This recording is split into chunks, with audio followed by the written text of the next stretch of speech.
What up, though? What up, though? What up, though? It's your neighborhood favorite, DJ King David.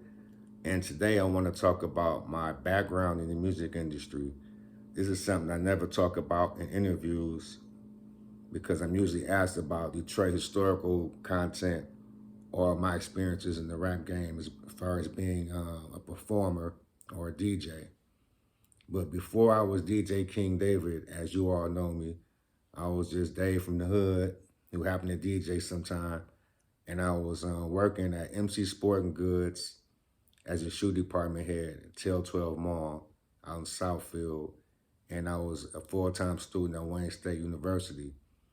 Now, those who are familiar with Wayne State, when you're in the Student Center building, there's two entrances. There's a south entrance and a north entrance. The south entrance, there's a set of stairs that lead to the basement where the pool tables and the video games are at. The north entrance, if you come out that building and you walk straight ahead, there's two buildings. The one that's straight ahead is the Department of Education, and the building right next to it is the Student Resource Center and Employment Center. So one day after class, I had a few minutes to kill, and I've never been inside this building before, the Student Resources Employment Center. So I go in there, and on the walls, they have a bunch of bulletins, a bunch of jobs posted up. So they had a section that said entertainment. Now, like I said, at this point, I'm already DJing, but it's not me trying to make records or me trying to meet artists or trying to be in the music industry. I'm just DJing like private events, somebody's birthday party, family reunion, things of that nature. Nothing too serious. But I'm still intrigued with the music industry, and they have a job for retail promotions. So I convinced myself I can do this job, even though I did not know what it all entailed. So I gave the guy a call. His name was Mike, and the company was called Acme Image Promotions, ACME. They were based in California and in Beverly Hills per se, like Beverly Hills, California. So I'm like, okay, they doing something. So I get a guy a call, and I told him that I found the ad, and then I had transportation. I knew the area, and I was available to work, not knowing what he was going to tell me. So basically, the job was this.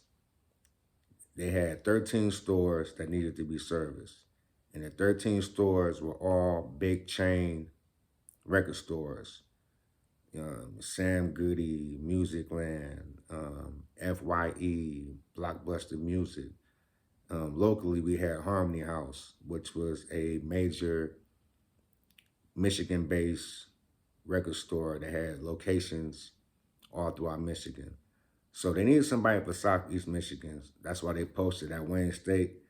And that region was from Ann Arbor all the way to like Grosse Pointe, which was cool because for those who know me, Ann Arbor, and Ypsilanti in the mid-90s, we had a thing going on. So I was already familiar with the streets and the situations up that way. Now keep in mind, this is 1997, so we don't have the internet and GPS. You had to like look in the phone book when there was actually phone books and get a map and the address and figure it out. Or give them a call and ask, what's the quickest way to get to your store from where I'm at? But I always was good with directions, and I knew most of these stores because even though I wasn't really DJing like that, I was still collecting music and buying music a lot more than the average person. So I got the job, and the crazy part about it, I was not promoting any urban artists except for one. I promoted Janet Jackson, The Velvet Rope, and I did not get a plaque from Virgin. I want a plaque to put on my wall because I worked on that album.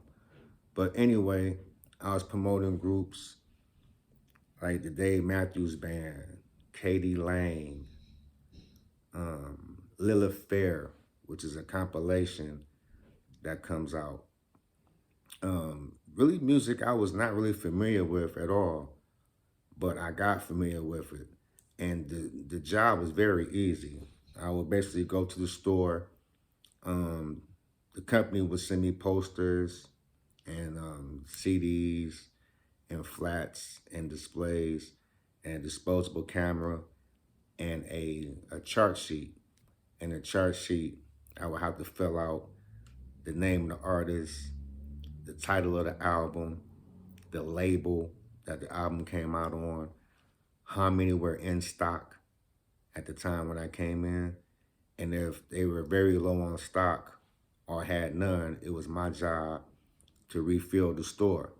So before I got into the mixtape game and was doing this with my own stuff, I was already being trained by these majors of how to go into the record stores, introduce yourself to the management, tell them who you are, and get busy. So I would restock the CDs, I would put together displays, put them on the counter, I would hang up posters, then I'd take the disposable camera and take pictures of all my work, send the camera back to them first class, and then they cut me a check. Now, I had 13 stores. Take me 2 days to do the whole job because the first day I'll go to Ann Arbor and go to my furthest store route and work my way back down to Ypsilanti, Westland, Livonia. That's one day. Day two, I'm finishing off anything that I ended with, like Livonia, Redford area. Now I'm back in the city, Dearborn, downtown in the Renson, and then there was a Harmony House, I believe, out in Grosse Pointe. Boom, 2 days worth of work. The checks I was getting for those 2 days in those 13 stores was almost double my weekly check at my regular job that I was working like 30, 35 hours a week at. So you do the math. I did that job for I started with them in May of 97, and I worked that job all the way up to March of 98. So almost a year. Yeah, so salute to Acme Image Consultants for taking a chance with your man and let me get some money with y'all. And at the same time, unknowingly to me, preparing myself for my future as a distributor in the Detroit hip hop game, as far as distributing my mixed CDs and DVDs and having a relationship with retail, which is very, very, very important for independent artists. I don't see how y'all guys just put your music on the internet and think it's going to do something for you. Okay, you might get a couple comments, a couple thumbs ups, a couple likes, but monetarily, that's a slow roll. Physical product is the way to go because when you're hustling, you're trying to get all the money. You're trying to get every piece of money you can get. So I need my digital and I need my physical. And with the physical, you have more control over it because you can set your prices depending on how your product is. And there's still people who are hardcore collectors. That's why these stores are still open, despite the fact that everything is really online. These record stores that still are around, they're around for a reason. So don't let that slip by. And yeah, Uptown Records. Rest in peace to Andre Harrell, Heavy D, Trouble T. Roy, everybody from Uptown Records. When I was working at the skating rink, that was a job where I would get free records. I would get the promos, you know what I'm saying? So that I would save money that way because if you're getting free records, you ain't gotta buy them.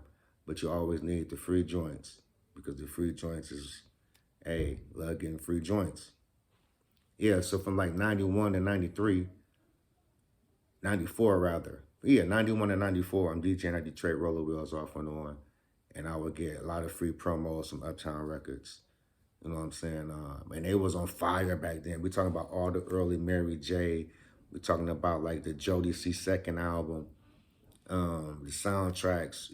Anybody that was around in the early 90s, Uptown Records was on smash. So I wanted to wear this shirt because I got a lot of free joints in my town back in the day as a DJ. And it just goes to show that this music industry is unpredictable, because when I'm a promoter going into these stores with this product from MCA and from Warner Brothers and Atlantic and Motown and all these big major corporate labels, I walk into the same store a few years later as an independent artist servicing my own music. So I got paid training. So that's my story about the music industry. That's how I really understood the mechanics of how this thing works, that the labels really need these feet on the ground for these physical spots. And I was able to play that part for Southeast Michigan, 97 through 1998. You know what I'm saying? That's what makes me a neighborhood favorite, because I expand, I move around. You know what I'm saying? I shook hands from Wayne County to Oakland County to Macomb County to St. Clair County, Genesee County, you name it, I've been there. But I ain't gonna talk y'all to death. I just want to give y'all some information, some background, so y'all know that I'm legit with the things I talk about. Also, back to Uptown Records before I forget. Back in like 2000, 2001, I had a chance to have dinner and have a lot of game dropped on me by Bob Celestin. Bob Celestin, legendary entertainment lawyer from New York City. Ironically and coincidentally, he was the lawyer for Uptown Records. The very first time I seen Bob Celestin's name was 1986. I was 12 years old. I bought the Uptown's Kicking It compilation album, and in the credits, legal representation, Bob Celestin, Esquire. And I had a chance to meet that man, and he dropped some jewels on me about producing my music. And I don't know how we got a chance to meet up with him. It was a mountain climbing situation. Me, Strike, Journalist, and Jawad got a chance to kick with Bob Celestin. I don't think they knew who he was, but I knew, because I was always like the nerd of the group when it comes to the hip hop facts. Proof used to call me the hip hop walking almanac, because if they had anything they were disputing as far as a timeline or some intricate detail, they will find King Dave, and King Dave will come through with the answer, and that's all facts. But that's it, man. I'm gonna get up out of here. You know what I'm saying? I got some other things to be doing for y'all, for the future videos I'm about to drop. So thanks again for watching. DJ King David. Subscribe to this channel. Tell your peoples about it. You're going to get a lot of exclusive content over here. The hip hop, the fashion, the Detroit history, lessons, and all that. All right? Peace.